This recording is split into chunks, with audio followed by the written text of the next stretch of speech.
Hi guys, so the first card I have is, of course, a mystical shaman oracle, and it's number 1, the Ancient Ones. The Ancient Ones are the shamans of old who defeated death and escaped from tyranny of time. The Ancient Ones once walked the earth just like us, in flesh and bone.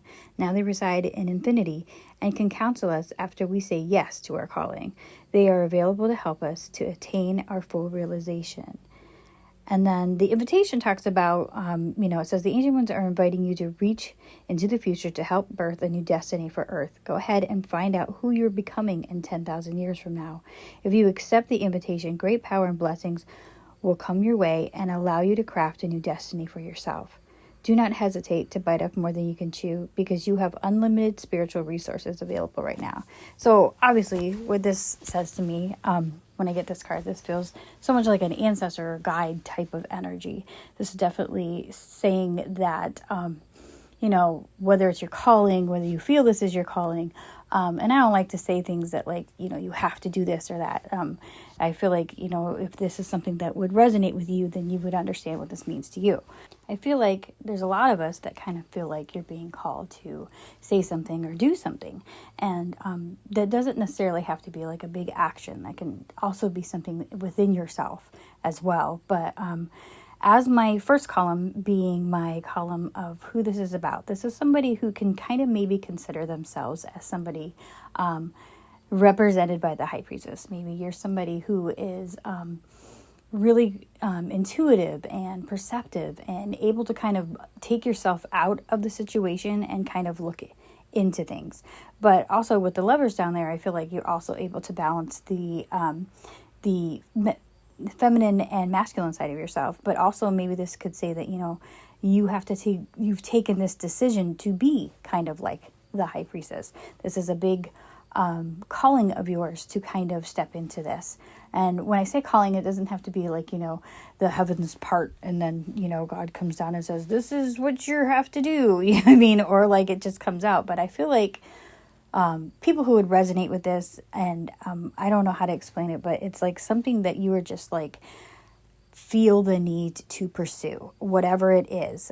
But I feel like it's a deeply transformative type of thing.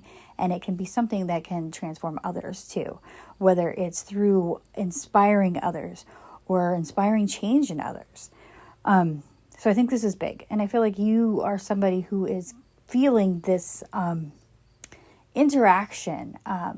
It's different for everybody, but like whether it's through like a nudging or a interest in a certain subject over and over again, or it's just like a need to do a certain thing in a healthy way, and it gives you that joy, then I feel like that's what I mean by that. And so my second column, I have the Knight of Wands and I have the Five of Cups. The Knight of Wands means to me about standing up for what you believe in and having that deep understanding of where you stand on things, right? And the Five of Cups is kind of, that's the person is looking at it as, they've lost all this stuff, but they have these 2 cups. But I feel like in this section, this is saying that you understand all is not lost, right? You're focusing on the 2 positive cups or the it doesn't have to be like super positive. I do that a lot, but I feel like sometimes when we do these certain things, it's a lot of hard work and it doesn't always feel positive at the time, but it really is. It's something that builds you and creates who you are. So I feel like that's what this is saying is you know where you stand in this situation that could look dire and terrible. But you have the ability to see this in a way that's, could really make some difference and make some change. A lot of times the star can also be kind of like that feeling of grace, having that comfort in knowing that somehow it's going to work out, right? Or just that inner push. And then we have the Ten of Wands. The Ten of Wands, a lot of times, it can be like being overburdened or whatever. But this being something that's supporting us, I feel like this is lessons and things that we've learned along the way, and we've kind of carried those with us, that we're almost at the end of that part. It's time to let it go, right? It's time to let those heavy feelings of the thing, but keep the inner knowing of it and reap what we've sown. I feel like this is saying, it was not for nothing. This was for something, and it's meant to be so much more. And then, speaking of more, that's my favorite word to say for the Eight of Cups, which happens to be in the last column, which we have the Queen of Swords and we have the Eight of Cups. I feel like this is saying, this is the column that I'm going to say is kind of like our next steps, our advice. I feel like it's telling you to have a little bit of discernment in your path. And I feel like we have that discernment. This is somebody who is being able to kind of step back and be like, where's my next move, right? With the Eight of Cups, a lot of times it's not negating and looking at those 8 cups like they're not anything. It's just your time to go on and move for something better or something more. And, sometimes we always think, it's a relationship or a situation, but I feel like this is more deeper, this reading. So I feel like this is somebody who's able to kind of take that moment, look deep down inside and be like, well, where do I go from here? So I think that's kind of where somebody is right now. And then we have my 2 astrology oracles, Herbal Astrology oracles, sorry.